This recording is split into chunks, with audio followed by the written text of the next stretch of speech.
pour être président de la Ligue régionale de football et qu'il m'ait rendu compte, je lui ai dit, c'est quoi une Ligue régionale? Pourquoi vous voulez me mettre à la tête de cette Ligue régionale? Je lui ai demandé ça. Mais après, c'est grâce à Alioune, par sa perspicacité, que j'ai accepté d'occuper la fonction de président de la Ligue régionale. Et grâce à lui, grâce à ses conseils, toutes mes actions, toutes mes abstentions,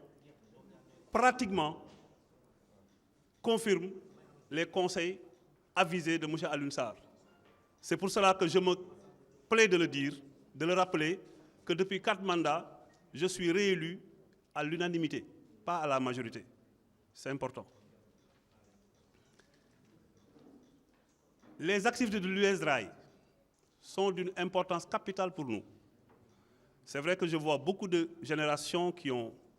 traversé l'histoire de l'US Rail, mais c'est vrai, nous n'avons pas eu la chance de goûter aux délices des sacres de l'US Rail, mais nous avons eu la malchance d'avoir souffert aux braises des péripéties que l'Union Sportive Rail a traversées dans un passé récent, jeune que nous sommes. Mais Alioune et son équipe ont toujours été stoïques, droit dans leurs bottes, pour maintenir haut le flambeau. Quel flambeau? Le flambeau que vous, les anciens, vous leur avez légué.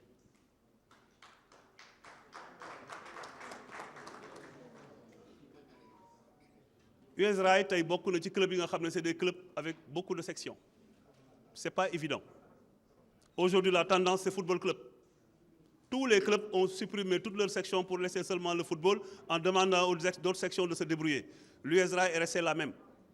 C'est important de le rappeler.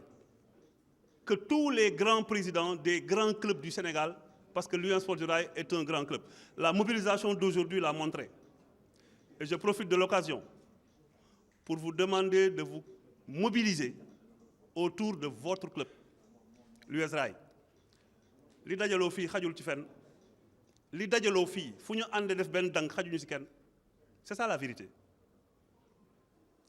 Les clubs qui sont en train de faire de bons résultats n'ont pas ça. Amuñu ko. Je parle sous le contrôle du président de la gendarmerie de Dakar. Il n'a pas ça. Donc suñu àndee bokk ndey bokk baay def benn dank US Rail dina mën a confirmer li maire wax te muy dëgg. Moi je suis président du club. Mais US Rail c'est l'équipe fanion de la ville. Ku ko bëgg bañ da ngay sonn. Dëgg fu mu la fekk nangu ko. L'US Rail c'est le club mythique de la ville de Thiès. C'est le club fanion, c'est le club repère et c'est le club référence.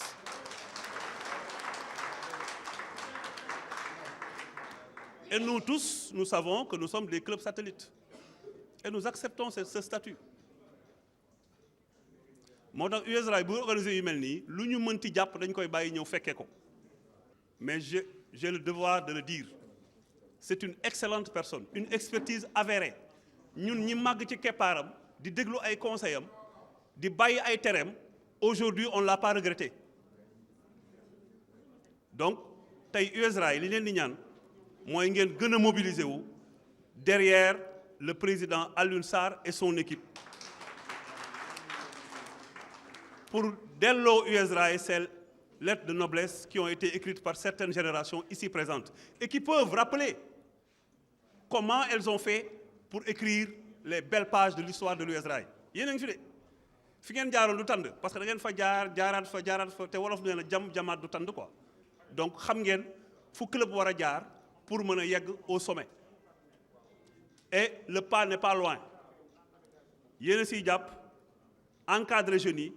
encadrer nous les moins experts ñëpp jàpp ci incha allah US Rail dellu fu mu doon dellu. 60 ans c'est pas 2 jours man US Rail bi muy judd fekkewu ma ko fekkaloon ma judd samay mag sax fekkewuñu ko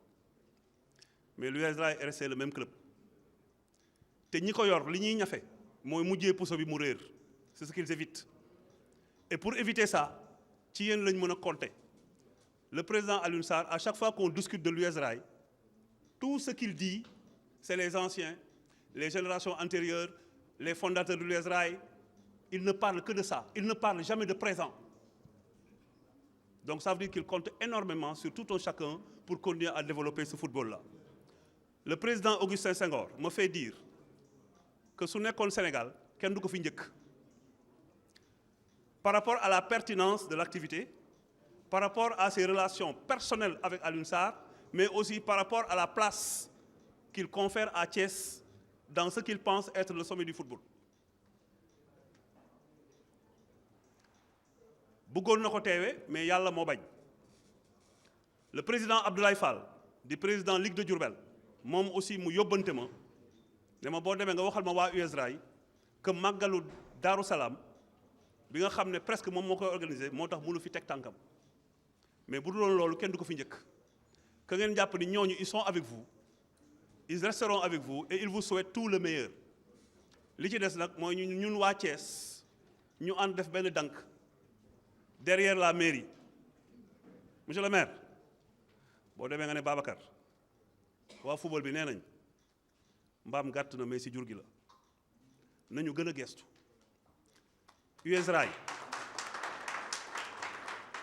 USRA yi du dépenser moins de 70 millions par année ku ci ne si ñun war na toog di xalaat fan la gars yi di jëlee 60 millions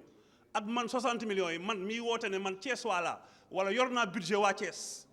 wala war naa taxaw waa Thiès man ñaata laa ci def ci 60 millions yooyu. man de su ma neexee ma wax man Sidi Lo bi bokkul raay su ma neexee ma wax ñaata laay def ci compte raay chaque année man su ma neexee ma wax. Donc il faut que chacun se mobilise derrière l'USRA, derrière les clubs de Thiès. li nga xam ne mooy dugg ci gafak Thiès di budget Thiès di xaalisu Thiès waa football bi gis ci seen bopp laajuñu lépp laajuñu lu bëri mais nañ ñu gestu à la hauteur de ce qu'on fait comme activité, à la hauteur de ce qu'on fait comme action, à la hauteur de ce qu'on fait en termes de mise en œuvre de vos politiques. Parce que la politique municipale est connue de tous, mais les clubs de Thiès souffrent de manque de moyens. Je vois certaines personnes dans la salle. C'est elles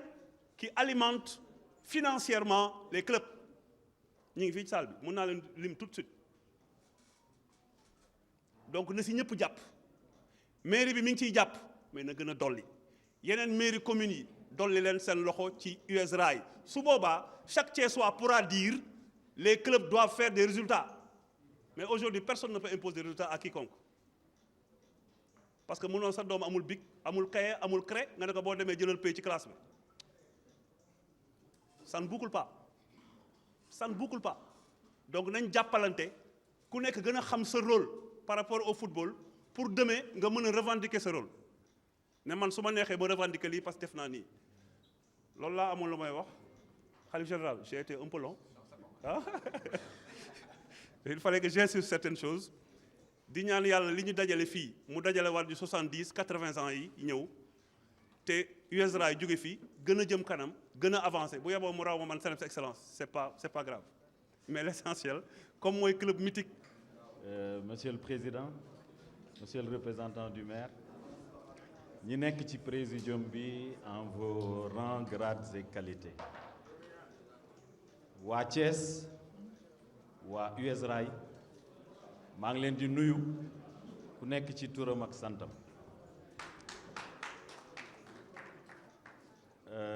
mënuma def discours parce que kii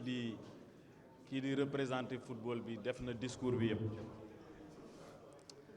dama ci sànni quelques kàddu rek pour le symbole. jox nañ ma tâche bu difficile nag ma war a wax ci turu ancien président yi yëpp. damay commencer par ñaan mbooloo mi ancien président yi dellu ci suñu borom dañ leen ñaanal yàlla xare leen àjjana.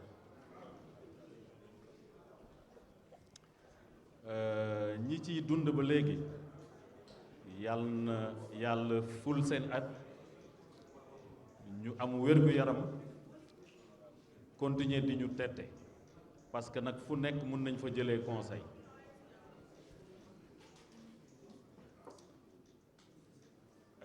dañuy wax la reconnaissance c'est la mémoire du cœur. La reconnaissance c'est la mémoire du cœur da ngeen ma woo tey fii parce que da ngeen reconnaissant ci li ma fi jaar ci li ma fi représenté mais li may téye ci phrase bi man mooy cœur parce que yéen waa Thiès da ngeen ma jël def ma seen biir xol judeewuma Thiès màggeewuma Thiès ngeen jël cër yu bare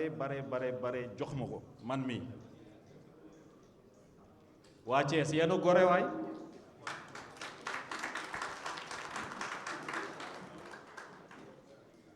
ma am lu ma leen nettali mus naa nekk conseiller technique président Abdoulaye Wade ma ñëw benn bés bureau mu ne ma dafa am ñaari ministre am yuy werante ndax Jo Samb Thiessois la wala du Thiessois président Wade moom moo ma laaj loolu ne ma ñaari ministres yi dañ doon werante ndax Jo Thiessois la wala du Thiessois ma ne ko président judoowuma Thiès mais Thiessois la parce que loolu waa Thiès ñoo ko def jërëjëf waa Thiès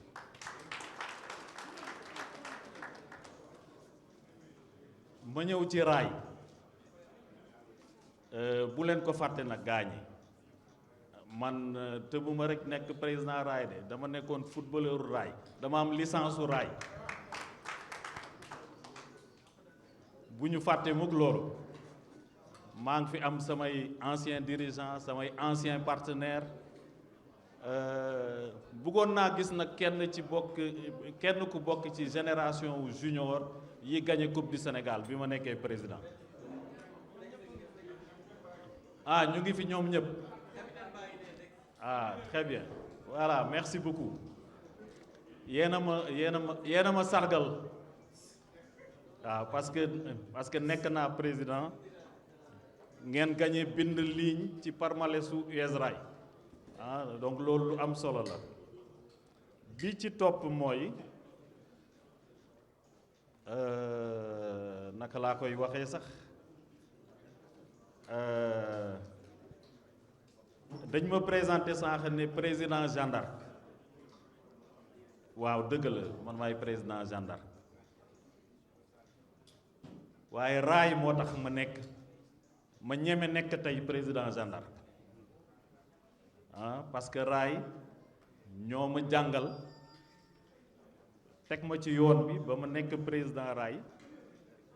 bi may jógee président raay dama ne dootuma nekk président club parce que bugguma woon nekk président buy concourir ak USRAI et bi ma waa Jeanne d'Arc di topp di wax samay doom ñoo ma ne mais papa mbir mi doy na waar de parce que yow yaa ñu ne woon bi nga jógee raay dootoo nekk président club waaye nag nu may def comme doomu GIA fa laa màggee may fàttali ne bi may ñëw fii raay pour jël licence ay dirigeants Jeanne d'Arc ñoo ñëw ci ay dirigeants wu raay parmi lesquels dem si yàlla ji Moussa Diakhaté ne ko waa GIA dénk nañ la Jo Samb donc tey dinaa ñeme wax haut et fort ne mun naa nekk GIA bien que maa ngi raay ba léegi may fàttali dara président rafetluwuma raay soxla ay loxo te du ngeen ma ci boole leen ma ci laa bokk donc pour ñu defaraat raay sama loxo mu ngi ci biir bu ko ci kenn génne président Pape Sidi Lo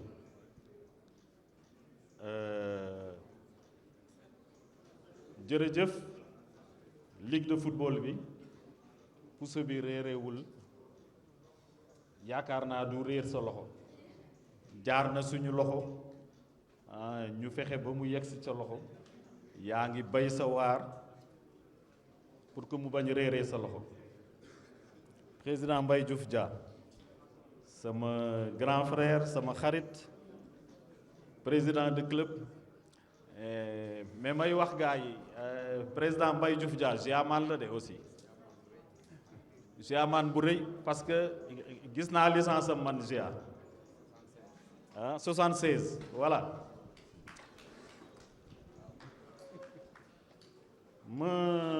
ma ñëw ci président Alioune Sarr président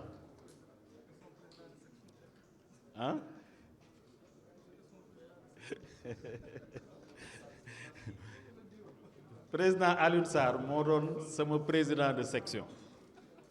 donc tey su ñuy wax football su ñuy wax palmarès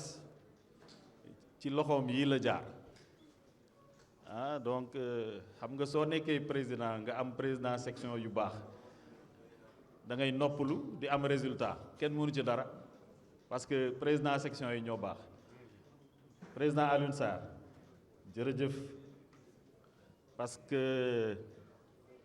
jàppale nga ma lu bare jàppale nga ma lu bare encore ma répété ko man xam naa li ngay wax yow xam nga li may wax yàlla xam nañ li ñuy wax jërëjëf Alioune Sarr Diawara nag yow yaa yore section de football yore nga lu metti yow ak président Pape Sidi Lo wax na ko sànq yore club yi ñuy wax traditionnel dafa metti maa ngi suivre nag comme ni ma wax sànq maa ngi ci biir bàyyi leen ma ci biir boole leen ma ci professeur Djibi Diakhaté bonsoir professeur tase nañ ci yeneen jataay mais boroom xam-xam mu ngi nii boroom xam-xam bu wér a wér a wér professeur yàlla na la yàlla sàmm damay terminer man tamit ci lancer appel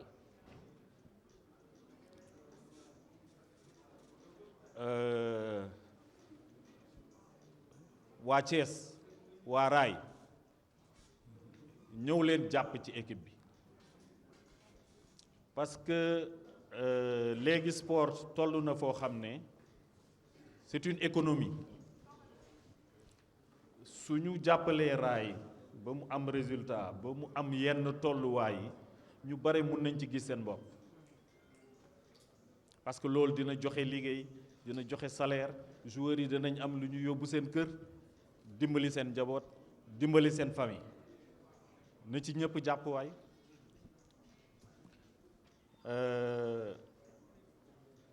nañu mobiliser parce que suñ mobiliser mun nañ am loolu li may souhaiter rek mooy déwén su soobee yàlla Raay bañ a bokk poule nag ak gendarme Raay nekk ci benn poule bi yéeg gendarme nekk ci beneen poule bi yéeg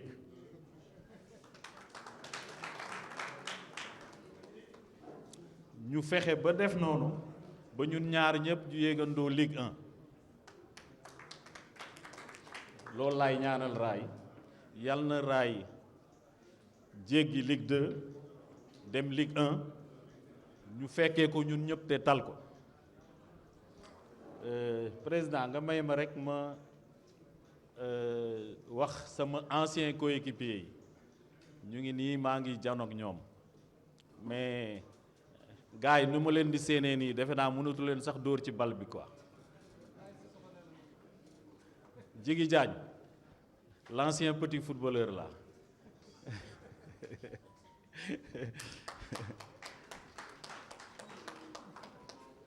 me terminer par l'honorable député mon frère Abdou Mbow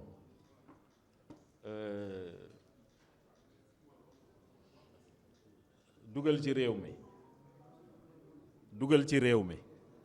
nga plaidel Raay Raay mun na am lu bare mu jaaree sa loxo maa la ñaan loolu defal ñu ko waa Thiès maa ngi leen di remercier. Il est un grand frère, c'est un ami parce que on a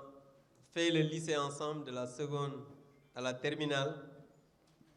Mais il était dans la même classe que mon grand frère Ousmane Bow, c'est pourquoi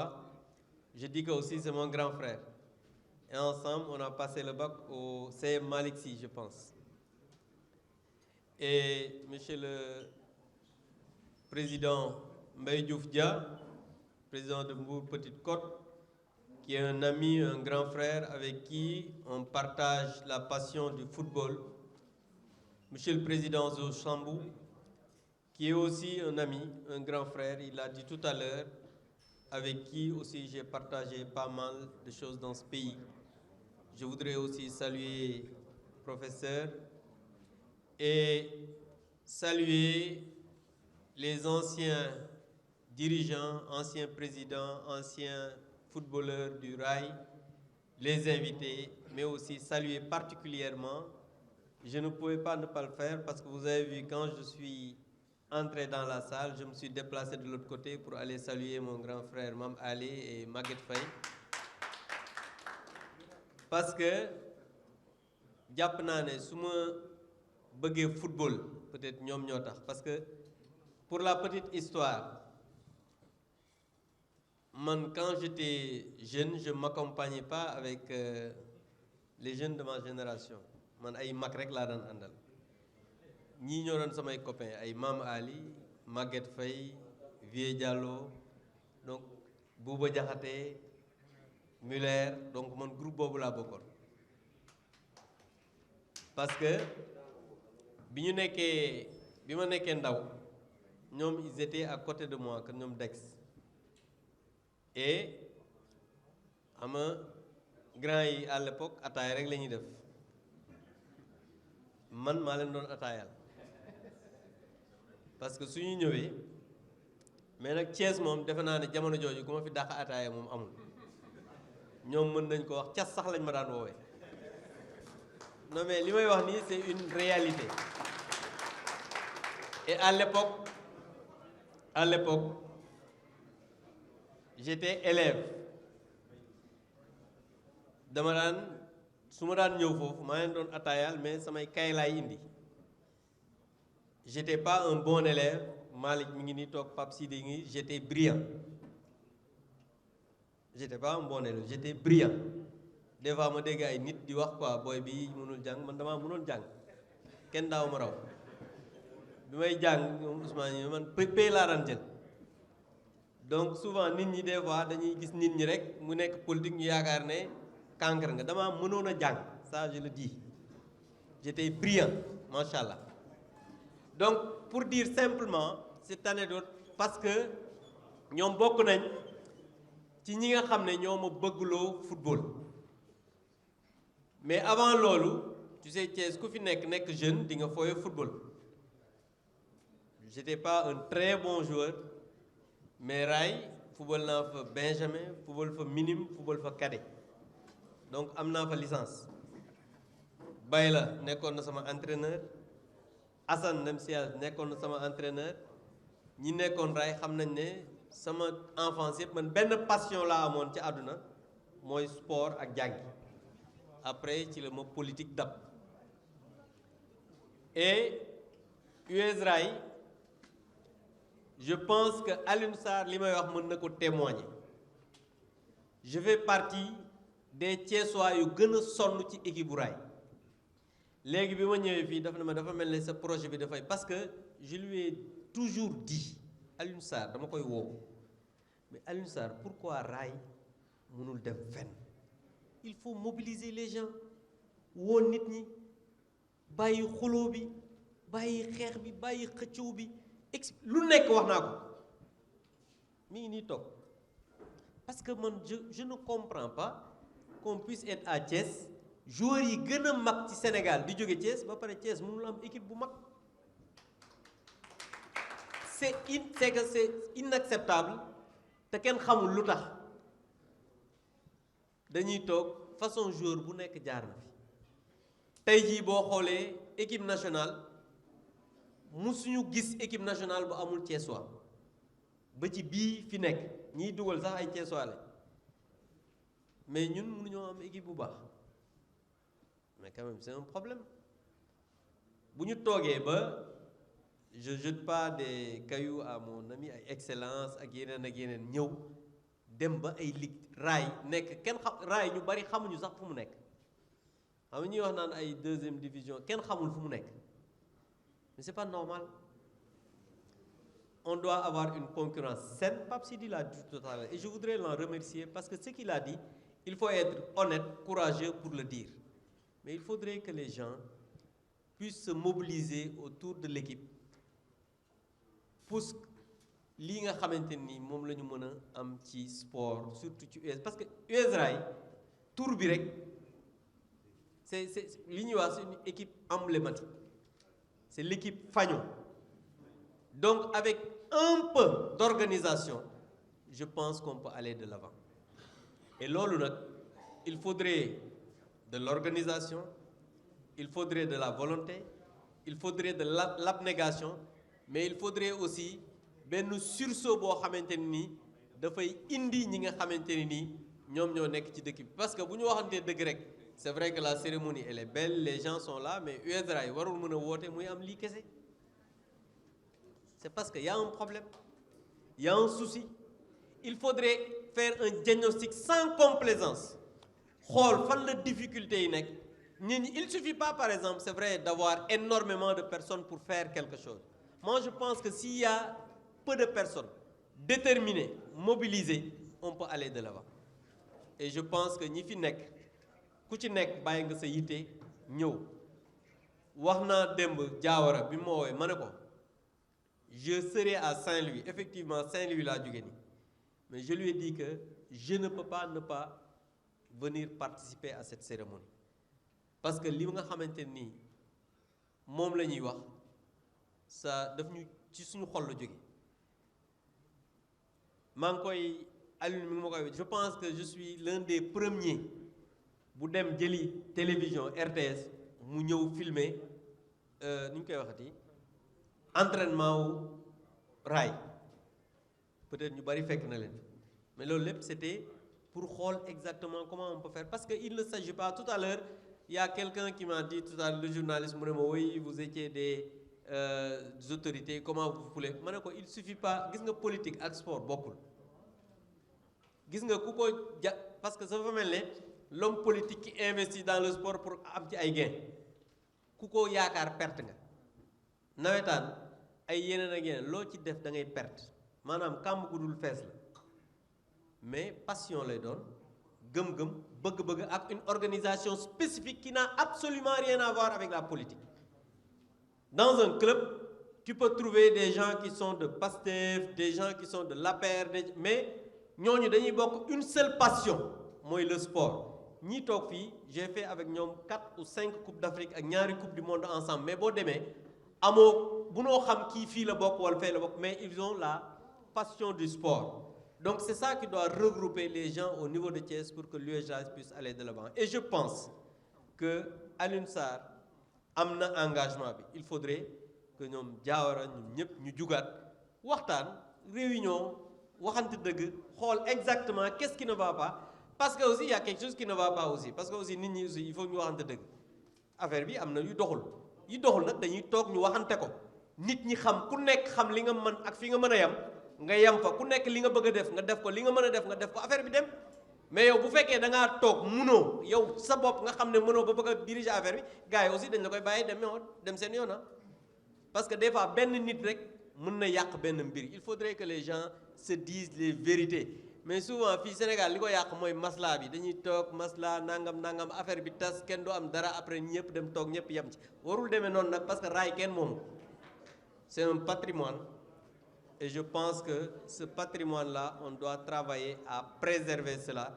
et ñi nga xam ne ñoo ci nekk ba tey nag ñooñu dañ leen war a encourager parce que ñoom aussi bu fekkoon ne teewuñu affaire bi mbir mi aussi mën naa demee neneen donc loolu aussi je pense que c'est important il faudrait pas faire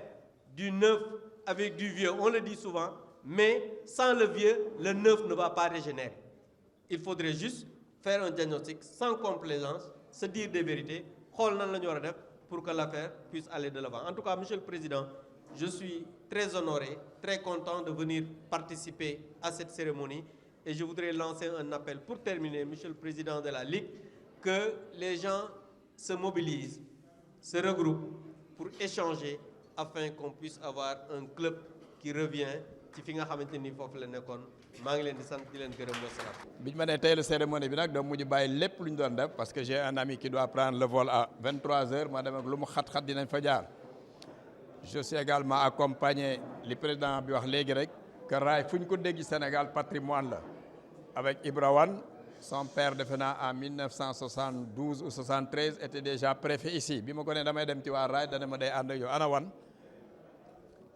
voilà mu ngi moom son père était préfet ici donc bi mu déggee ne raay day ñëw rek mu ne da ci ànd pour dire que donc raay déjà rek patrimoine bu rëy la donc li président Jo wax ko président Pape Sidi wax ko amuñu dara luñ ci yokk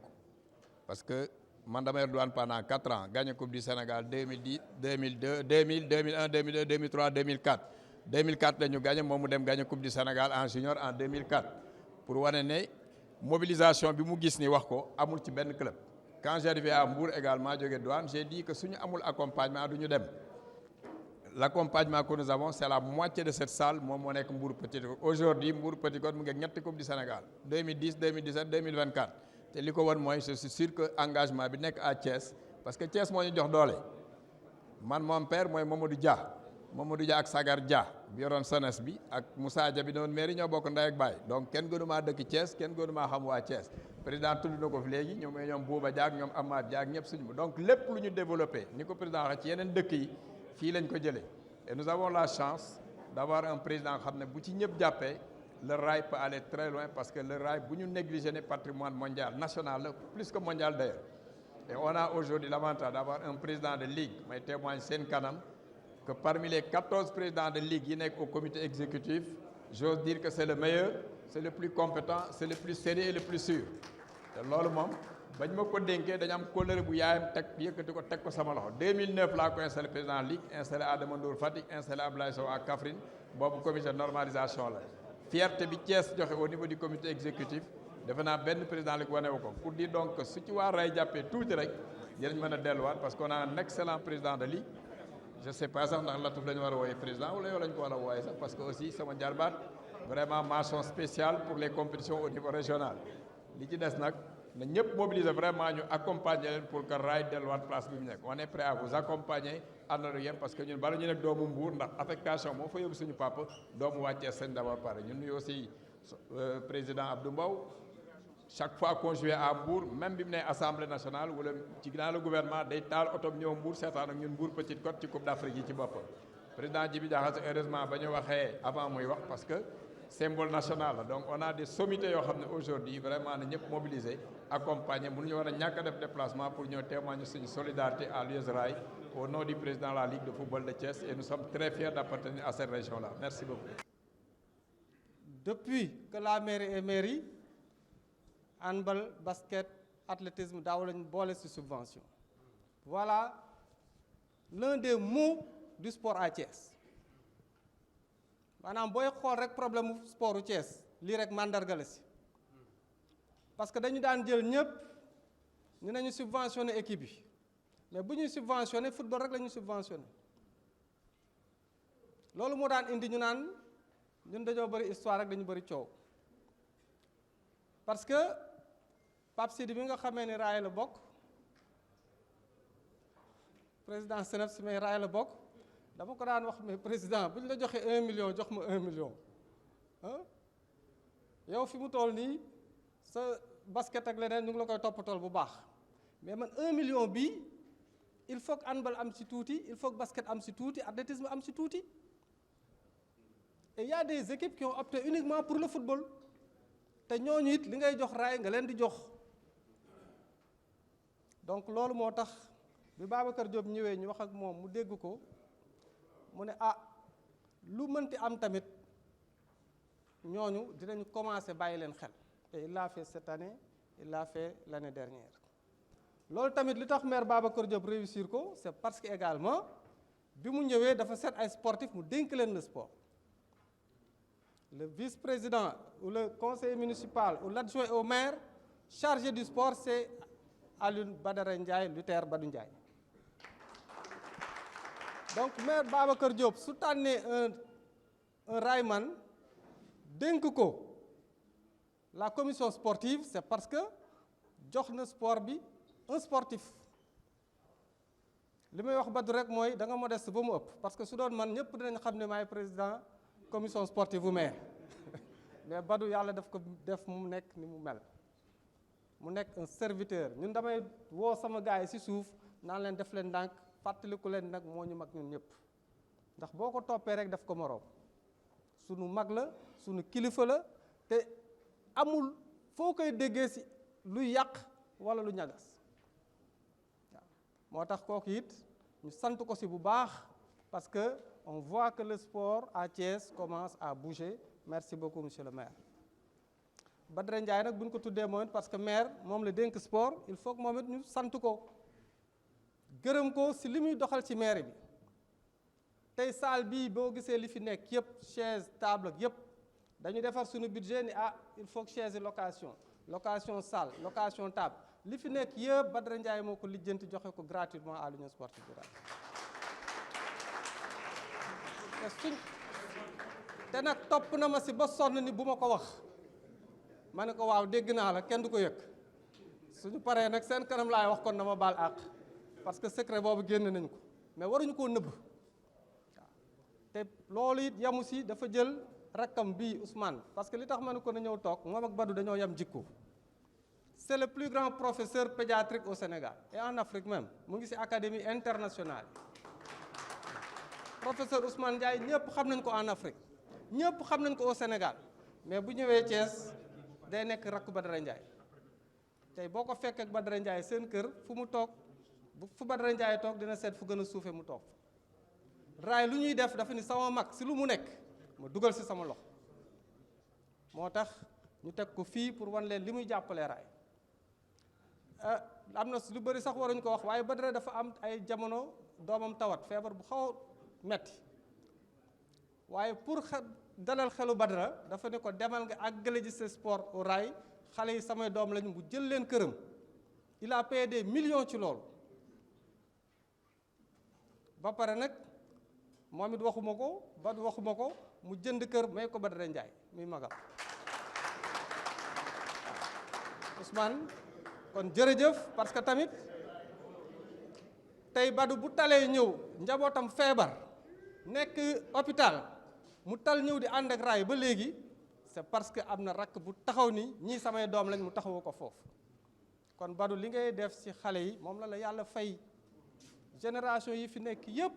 Badou da leen jël comme ay doomam. xale yi nag njabootu yàlla lañ,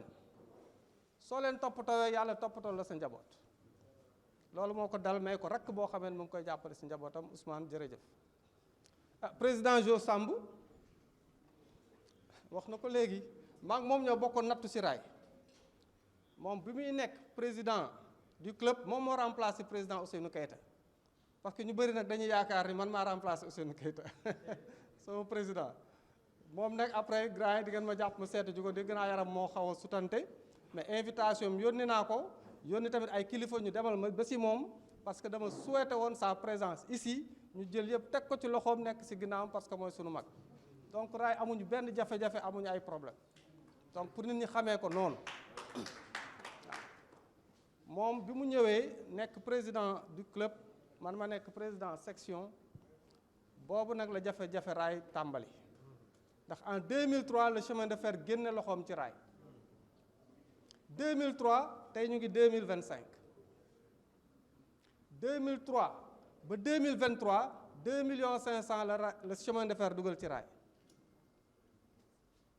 2003 ba 2023 2 millions 500 la chemin de fer dugal loxoom ci raay bi. waaye ñun duñu weer suñu bopp, chemin de fer suñu kër la, duñu taxaw fenn di ko jooy. kenn mësul xam loolu. football, basket, handball, athlétisme yépp chemin de fer bi daan joxe chaque année 30 millions 2 millions 500 la mujjee joxe, te imam Tamsir Ndiour fu ñu toog ma wax ko, moom moo ko dox pour chemin de fer jox ñu 2 millions 500 yooyu. waaw boobu ba léegi nag ñan ñoo fa nekk téye ko, parce que fu 30 millions par année randu ah lu bëri jóge na fa boobu nag lañ ni jo lii mooy sunu nattu ah yorewuñu raay parce que chemin de fer a ngi fi nekkatu fi mais ñu ni dañ am devoir delloo njukkal Thiès loolu moo tax yëf yi yomb si ñun parce que dañ ni ñun jàppale xale yi par force la si ñun parce que ñun dañoo jàppale tey bu ma taxawee fii di wax mais dafa am nag ay mag man yu ma jàppale ba ma agsi fii président raay bu ma ko nekkee mais président Balaabe laa jàngee ñoom as ñii ñoo ma fa tette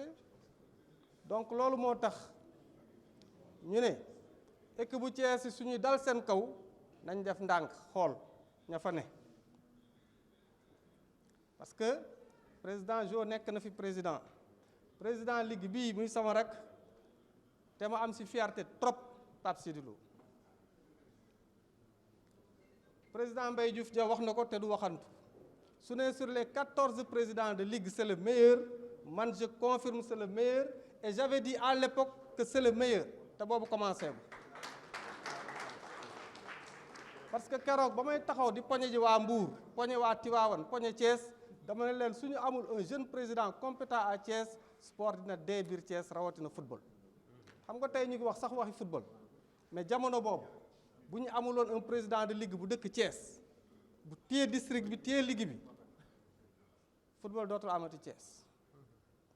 si contexte boobu nag la Pape Sidi jëlee ligue bi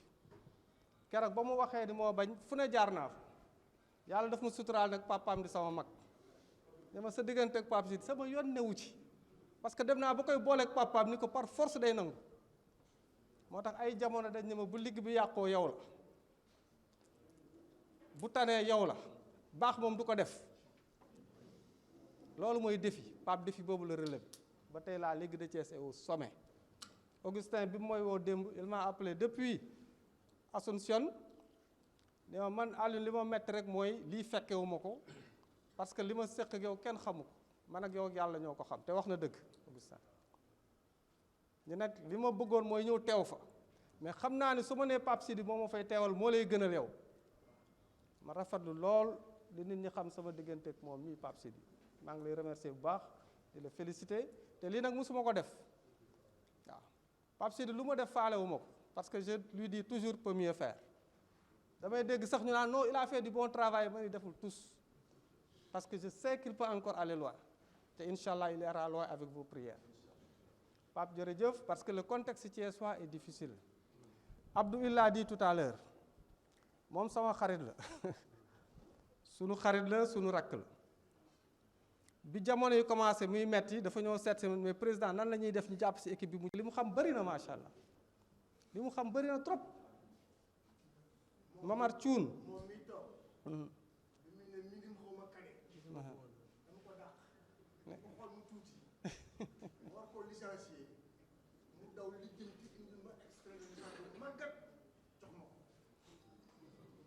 jërëjëf Mass loolu c'est pour dire soo gisee ñu ne génération 60 mais génération 60 bu ñuy def ji sargalu basket handball dinañu wane joueurs yi fa joué woon 60 parce que raay depuis 63 am na basket am na handball 63 dañuy ñaanal sunu papa Abdourahmane Sow Abdou Sow yaram bee sutante doomam mu ngi ni Youssou nekk sama promotionnaire depuis CI waaye moom ni papa mel la mel fu mu toog kenn du ko dégg Youssou ñu si bëri xamuñ ko sax à Thiès il a beaucoup aidé le rail kon sunu papa boobu dañu koy sant parce que bu ñu ko santee sant nañu Mbay Ndiir sant nañu Mame Babacar Sarr bi fi yàlla jële fan yi sant nañu Ndiaga Ndiaye sant nañu ki defal raay lu kenn musul defal subvention muy président directeur général Mbaye Diouf ñu applaudir ko très fort parce que la mu fi def kenn defu ko ci génération boobu Sami Thiam moo leen représenté ñëw na ba fii mais yaram bee neexul dinañ ko fekk këram moom ak Pa Bouga Faye dañ leen di fekk ba seen kër sargal leen foofu parce que li ñuy def fii dañ ni rek sargal xëy na ku nekk dina ñëw ñun la jërëjëf xëy na sax duñu teg dara sa loxo mais président wala keneen dina jox sa loxo ni la raay ne na la cuun jërëjëf bu ñu amee écharpe takkal la bu ñu amee insigne jox la mais ñu xam ne ku si ne dinañ la fekk ba sa kër sargal la si sa kanamu njaboot génération 70 mooy ñi dem ba 78 ñooñu nag la nit ñi xam ci raay Ablaye Sissoko Laye Diaw Tino mooy ñu toogoon fii ak le meilleur gardien du Sénégal te maa ngi def challenge le meilleur gardien de l'histoire du rail damay bañ a suuxlu waaye est-ce que du Bamba Gueye décidé guñu nag vote la waaye pour man est-ce que du Bamba Gueye waaw kon Bamba ñu ngi lay gërëm di la sant ah Jigi Diagne mi nekk sa wet gis nañ que il nous a fait aimer le football ah Giresse Matar en tout cas faralay tay ku ko gisul it dégg nga turam waaw ñooñ génération bii ñoom tamit xale yi dañu décidé sargal leen si li ngeen def ci raay waaw ak le gaucher Magic As joueur bu élégant bu ñu jógee si noonu nag sama génération lañ ñëw parce que am na ñu ne nag mosoo football xamoo dara ba pare bëgg fi màgget ah waaw sama palmarès moom tournoi xasale mooy tournoi bu ndaw boobu mais ñoom Maguette Faye Dex Vieux Diallo ñii ñoo footballandoo xale ba kade balaa bi waaw ñoom dañ dëkkoon cité Pilo kenn mënu leen a gagné waaye bi ñu leen commencé gagné mooy man ak Ama Diallo bi ñu commencé bokk militaire ah Ama donc ñii génération dorée la génération bu am njëriñ bu fi def lu kenn defu waaw dafa jalak mooy xool mais moom rek doon tuune ci équipe bi